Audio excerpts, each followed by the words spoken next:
kita sambung yang gambar raja sinar yang kita belajar hari itu. Okey, iaitu untuk melukis gambar raja sinar ni kita kena ada peraturan. Okey, pertama kita tengok kalau dia bentuk cembung seperti ini, maka dia adalah kanta penumpu. Penumpu.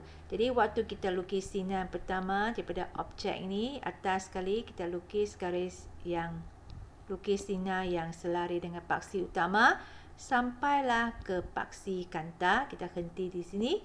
Lepas tu dia akan melalui F. Okey, F titik fokus. Jadi kita gunakan pembaris kita daripada titik ini yang kita henti, kita sambung lukis satu garis lurus yang lain. Okey, untuk garis yang ini ialah sinar yang pertama. Untuk sinar yang kedua adalah sinar yang melalui pusat kanta, pusat optik. Okey, pusat optik di sini, pusat optik. Jadi daripada sini kita lukis satu garisan lurus, okey, melalui pusat optik. Okey, dan dua sinar ni akan bersilang, okey, bersilang di satu titik. Dan daripada titik ni kita lukis image. Okey, kita boleh lukis image kita, ini image kita. Okey, sampai ke paksi utama sajalah. Okey, jadi kamu nampak ini ialah daripada paksi utama kita lukis ke titik persilangan. Jadi ini image. Okey. Jadi sama juga ini daripada paksi utama kita lukis tegak ke titik persilangan. Jadi apa yang kita nampak di sini ialah kita letak objek di tempat-tempat yang berlainan. Jadi ini jauh, ini semakin dekat dengan kanta. Okey, dan ini adalah satu keadaan istimewa, iaitu kalau kita letak di betul-betul tempat 2F, kita dapati image pun betul-betul berada di 2F dan saiznya adalah sama.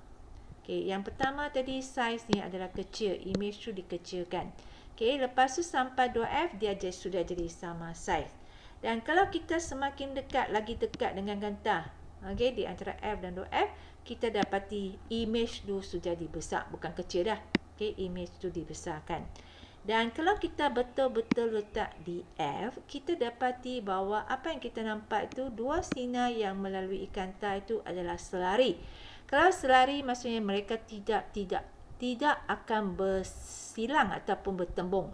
Okey, dan kalau kita pandang di belakang ekstrapolasi pun mereka tidak akan bertembung. Okey, tak akan wujud boleh terbendung. Jadi kita katakan image ni hanya boleh tembung ataupun bersilang ataupun terbentuk hanya berada di infinity sahaja. Infinity maksudnya tempat yang sangat-sangat jauh.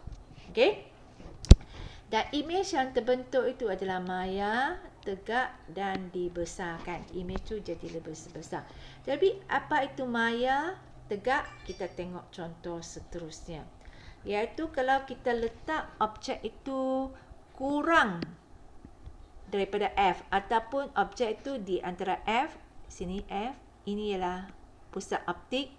Jadi sekarang ni kita letak sangat dekat dengan kanta. Jadi kita akan guna cara yang sama seperti yang hari itu. Satu ialah selari dengan paksi utama, henti. Lepas tu kita sambung dengan titik fokus. Jadi kita dapat sinar ni. Ini yang pertama. Yang sinar kedua sama juga daripada atas objek itu sambung kepada pusat optik, kita dapat yang sinar kedua ini. Dan kita dapati sinar yang kedua-dua ni, pertama dan kedua, sebenarnya kalau kamu panjangkan dia tidak akan bertemu ataupun bersilang, dia akan semakin berjauhan. Jadi apa yang kita buat ialah kita ekstrapolasi ke belakang. Dan kita dapati dia boleh bertembung di belakang. Okey, belakang. Jadi maksudnya image tu adalah berada sebelah yang sama dengan objek. Jadi pada titik yang bersilang tu, yang tadi yang kita nampak itu, yang titik persilangan tadi, kita lukis dengan garis putus-putus ke paksi utama dan ini adalah kita panggil tegak sebab kepala apa yang bersilang tu adalah bahagian kepala berada di atas. Okey, jadi kita panggil image ni adalah image yang tegak. Dan image yang maya maksudnya dia tak boleh terbentuk di atas skrin. Okey, dia tak boleh terbentuk di atas skrin. Dan keadaan sebegini adalah kita gunakan kanta cembung ni sebagai kanta pembesar. Okey, dan kalau kamu tengok image dia, kalau ini objek, ini adalah image tu sudah dibesarkan. Jadi image tu lebih besar kalau kita banding dengan objek.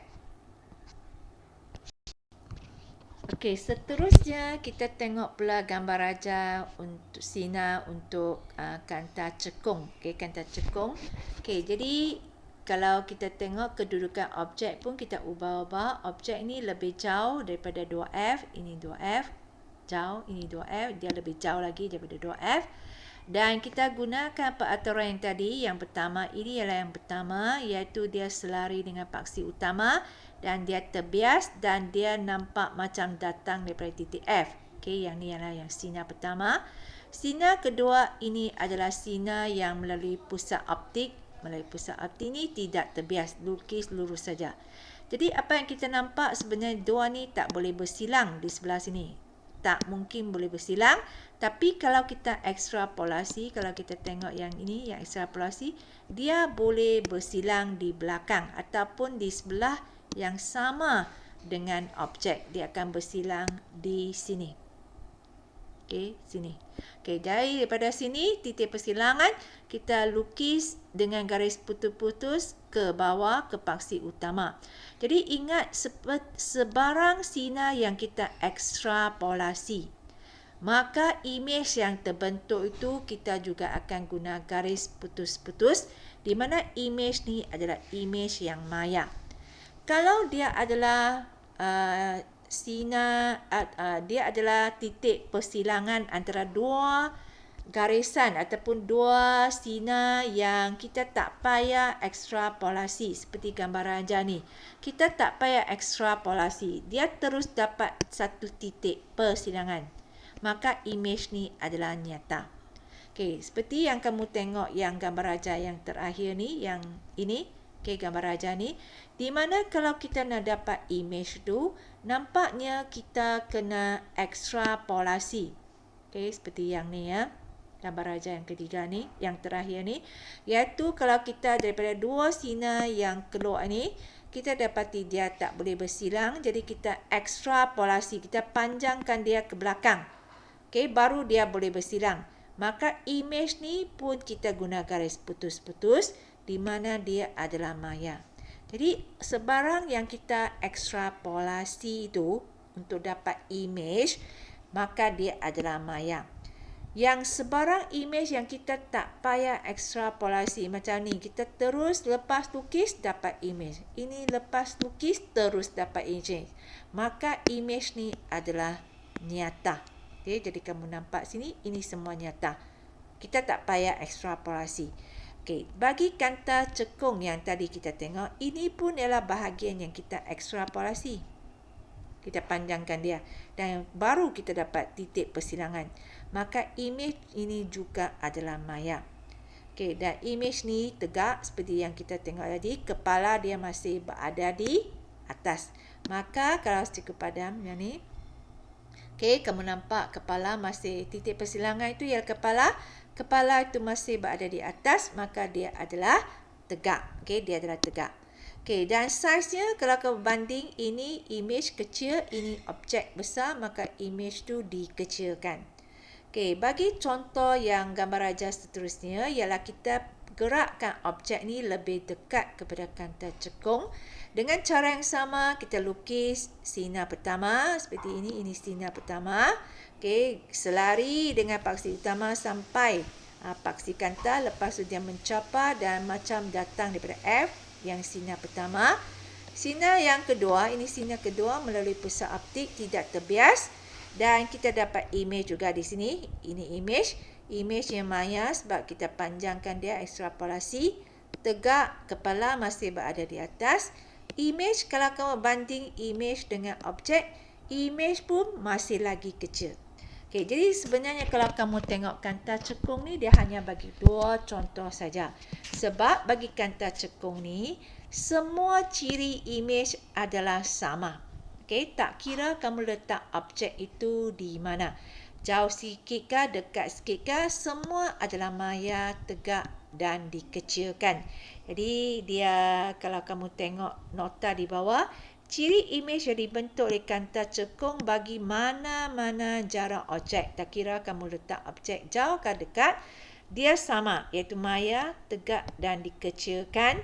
Dan bagi imej dia berada di antara objek dengan kanta cekung. Jadi kamu tengok ini objek, ini kanta cekung, dia berada di tengah. Okey, bagi yang ni pun sama, ini objek, ini kanta, dia berada di tengah. Okey, di antara mereka. Okey, di antara mereka, objek dan kanta. Okey, jadi bagi kanta cekung semua sama. Cuma bagi kalau kanta cembung seperti yang kamu nampak itu, dia bergantung kepada jarak objek. Okey, jarak objek kalau kita letak lebih jauh dari 2F, dia maya, songsang, kecil.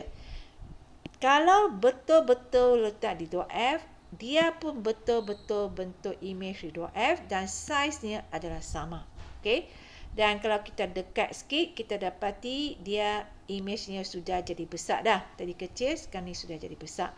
Dan kalau kita letak objek kita sangat dekat dengan kanta, iaitu kurang daripada F, kita dapati ciri imej itu adalah maya, tegak dan dibesarkan. Dan kita boleh gunakan ini sebagai kanta pembesar. Okey, jadi kanta pembesar ni kita akan terangkan sekali lagi di bahagian 7.2 iaitu alat optik.